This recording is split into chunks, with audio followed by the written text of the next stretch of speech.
ভোটের আগের হিসাব আর চলবে না, টাকা দিয়া ভোট কেনা যাবে না। আমরা একটা শুদ্ধ বাংলাদেশ চাইছিলাম, তার জন্য আমাদের সন্তানেরা অকাতরে জীবন দিছিল। একই পাঁচ চক্রে ঘুরপাক খাওয়ার জন্য তারা জীবন দেয় নাই। এই বিএনপিরে ভারত এখন ক্ষমতার লজেনচুস দেখাচ্ছে, বুঝছাও? ক্ষমতার লজেনচুস দেখা বিএনপি ওই ক্ষমতার মূলার পিছে যাচ্ছে। তারপরে ওই লজেনচুসের আমও যাবে, সাথে সালাও যাবে। কেমনে বিএনপি কে ভারত ফেলাই দেবে ক্ষমতা দিকে শুনবেন, প্ল্যানিং শুনবেন, শুনেন আমার কাছে। ভারত জানে 2026-এর চ্যালেঞ্জ মোকাবেলা করা বিএনপির পক্ষে সম্ভব না। এটা আমার মতো মূর্খ মানুষ বুঝলে ভারত তো অনেক আগে থেকে জেনে আছে, যখন বিএনপি দেশের অর্থনীতি নিয়ে ঝামেলায় পড়বে তখনই শুরু হবে বিক্ষোভ আন্দোলন। এই আন্দোলন হবে একেবারে তৃণমূল থেকে। মানুষ খাইতে পারবে না তো, চাকরি থাকবে না তো, মানুষ দলে দলে রাস্তায় নেমে আসবে তো। লগি বৈঠা নিয়ে আওয়ামী লীগকে তাণ্ডব করেছিল, মনে আছে না? এখন যে পুলিশ আছে, পুলিশে পুরো তো হাসিনা। পুলিশ চুপ করে দাঁড়িয়ে থাকবে। 1/11-এর টাইমে যেমন আসিল ওই মীর জাফরের সেনাবাহিনীর মতো, ছাত্রলীগ যুবলীগ গর্ত থেকে উঠায় আন্দোলনে জয়েন দিবে, আর আমার হাসিও টুপ কইরা ঢুকে পড়বে। আন্তর্জাতিক চাপের কাছে তখন নত জানো বিএনপি, দেশীয় আন্দোলনে দিশেহারা বিএনপি তখন আওয়ামী লীগের সাথে আতত করে পলাবে, আওয়ামী লীগ যেমন পলাইছিল। আর দেশে ফিরে আসবে সেই ভয়ঙ্কর ফ্যাসিবাদ, আবার সেই ভারতীয় আধিপত্যবাদ, যা কায়রানি ছিল আমাদের জীবনের 16টা বছর, বাংলাদেশকে পরিণত করছিল ভারতের উপনিবেশে। যারা কায়রানি ছিল বর্বর ভাবে আমাদের হাজার হাজার সন্তানদের জীবন, যারা আমাদের 25,000-এর মতো ছাত্র জনতাকে আহত করে চিরজীবনের জন্য পঙ্গু আর দৃষ্টিহীন করে দিছে। নির্বাচন করছেন, ম্যান্ডেট করছেন, গণপরিষদের নির্বাচন করেন, আমরা সবাই বলতেছি সেটা তো করবেন না, কারণ ওখানে নতুন সংবিধান বানাইতে হবে, সেটা তো করতে চাচ্ছেন না। গণপরিষদের নির্বাচন করেন, ম্যান্ডেট নেন, আপনারাই করেন, আপনারাই আসেন, সেটা করবেন না। যারা বিপ্লব করলো, যারা দেশটাকে রক্ষা করলো রক্ত দিয়া, তাদের প্রতি আপনাদের পর্বত প্রমাণ ঘৃণা, শত্রু বানায় ফেলছেন তাদেরকে। আপনার 31 দফা দিচ্ছেন, এটা নিয়ে একটা ভিডিও দিব, দাঁড়ান, দিতেছিলাম না নেহায়ত মায়া করে। এতদিনের রাজপথের সহযোদ্ধা কেমনে কঠোর কথা কই। সব জায়গায় এই আওয়ামী দুর্বৃত্তগুলোর সাথে, ফ্যাসিবাদের এনাবেলারের সাথে বিএনপির খাতির দেখেন, একসাথে ঝাঁপে পড়েছে শফিকের উপরে। জনতারে চেতায়েন না, আপনাদের কিন্তু ভারতেও জায়গা হবে না, মনে রেখেন কথাটা। অবশ্য আপনাদের মধ্যে রয়্যাল এজেন্ট যারা আছে তাদের জায়গা দিতে পারে। আলতাফ সাহেব তো বলছে বিএনপির মধ্যে রয়্যাল লোক আছে, জানেন তো? দেখেন ওই কি বলছেন। বিএনপির কিছু লোক আছে যারা নন আননোন না, নূতন না, পুরানা, নন রয়্যাল এজেন্ট। নন রয়্যাল এজেন্ট তারা এই দেশে যদি 100 টাকা কামাই করে 90 টাকা তারা ইন্ডিয়াতে পাঠায়।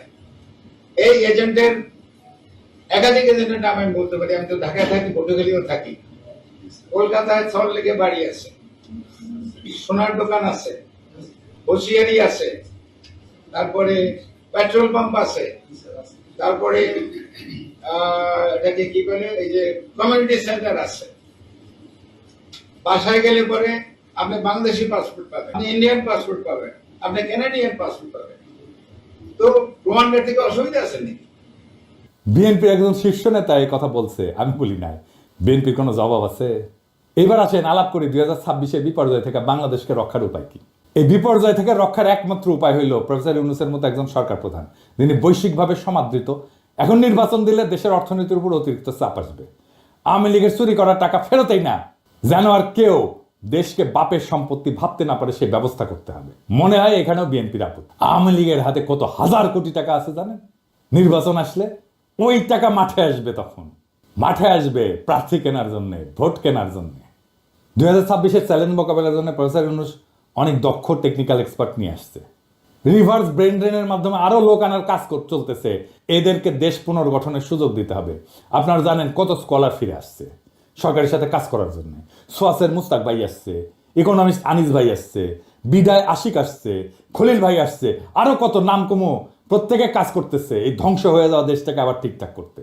জুলাই গণহত্যার বিচার শেষ করতে হবে। আপনারা 31 দফায় যেহেতু এগুলো রাখেন নাই, তাই আপনাদের উপর আমাদের কোনো ভরসা নেই। আগামীর যুগ জেনারেটিভ এআই এর যুগ। আমাদের তথ্য প্রযুক্তি খাতে অনেক দক্ষ লোক দরকার। হাসিনার চুরির অত্যাচারে এমন দক্ষ যত লোক দেশ থেকে চলে গেছে, তাদেরকে আবার আমরা ফিরে আনবো। বাংলাদেশের তরুণ ইমরান, যে স্ন্যাপচ্যাটের মতো কোম্পানির সিও, ওইরকম অনেক লোক আমরা দেশে আনার কাজ শুরু করব। তাদের মাধ্যমে গড়ে তুলব আমাদের পোস্ট জুলাই রিকভারি ফোর্স, যারা দেশের পুনর্গঠনে কাজ করবে। আর তরুণদের নেতৃত্বে হবে সংস্কার। দেশে একটা অন্য গতি আসবে। তবে ইউনূস স্যারকে আপনাদের অনুরোধ, দয়া করে যোগ্য, উদ্যমী, আধুনিক, বিশ্ব সম্পর্কে ধারণা আছে এমন তরুণ লোকদের নেন আপনার সরকারে। বুড়া খাটাসগুলোকে বাদ দেন মেহরবানি কইয়া। আর বিএনপি এই জন্যই কথা বলার সুযোগ পাচ্ছে।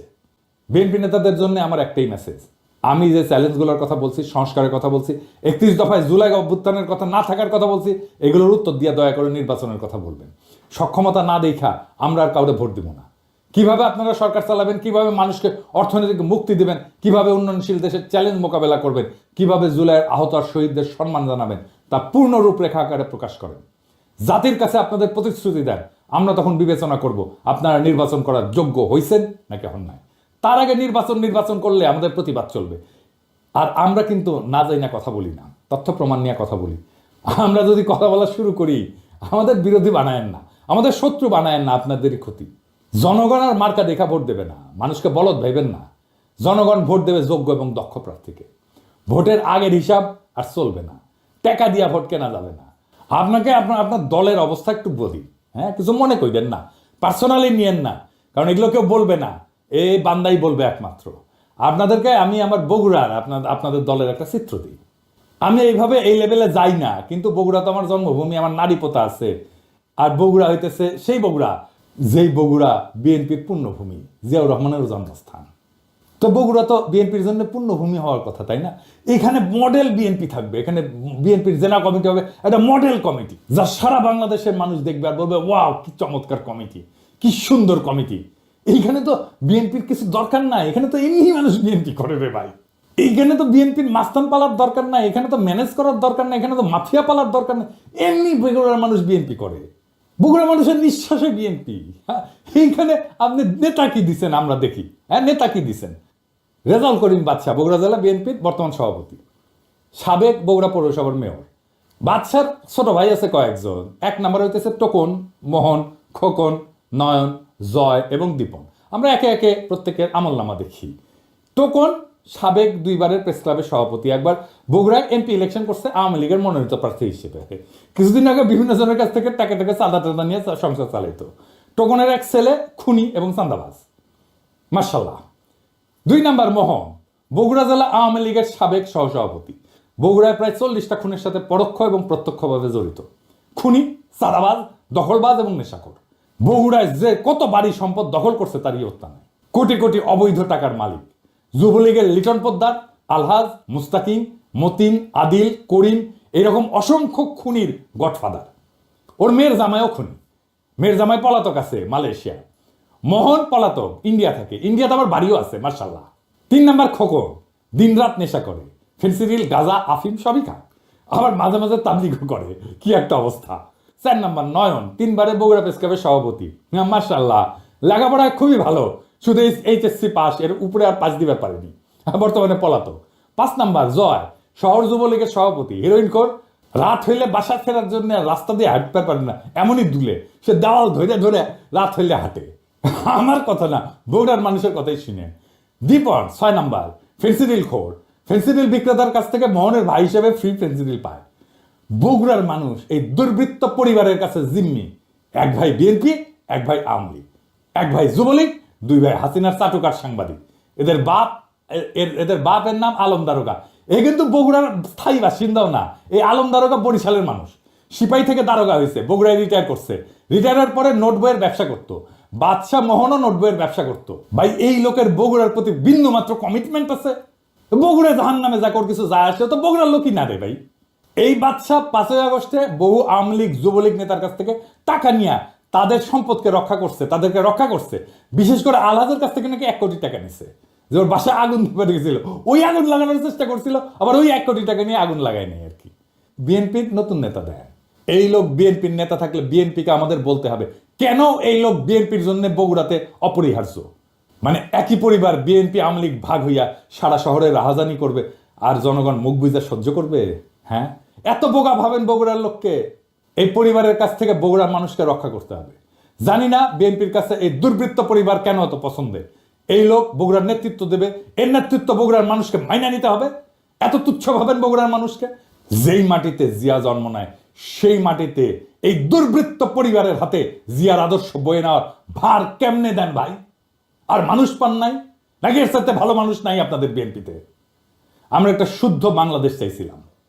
তার জন্য আমাদের সন্তানেরা অকাতরে জীবন দিছিল। একই পাঁচ চক্রে ঘুরপাক খাওয়ার জন্য তারা জীবন দেয় নাই। আমরা চাই বিএনপি নতুন সময়ের দিশা দিক, মানুষের এই বিপ্লবী আকাঙ্ক্ষাকে ধারণ করুক। আমরা একটা নতুন বাংলাদেশ চাই। আপনাদের দল পরিশুদ্ধ করেন, আপনারা আমাদের সহযোদ্ধা। আমরা ছাত্রদের নেতা মানছিলাম, এবার আপনারাই আমাদের নেতা হইয়া ওঠেন, নেতার মতো আচরণ করেন। নেতাদের আকাশের মতো উদার হইতে হয়। নেতা সেই যে নিজে কাঁদে অন্যকে কাঁদায় না। নেতা সেই যে কোনো কিছুর আকাঙ্ক্ষা করে না। নেতা সেই যে জনগণের সব কষ্টকে, সব দুঃখকে নিজে আপন কইরা নিতে পারে। নেতা সেই যে সবচেয়ে দুর্বল মানুষের আশ্রয় হয়ে উঠতে পারে। নিজেকে প্রশ্ন করেন সেই জায়গায় আসছেন কিনা, না আসতে পারলে অপেক্ষা করেন। ইনকিলাব জিন্দাবাদ।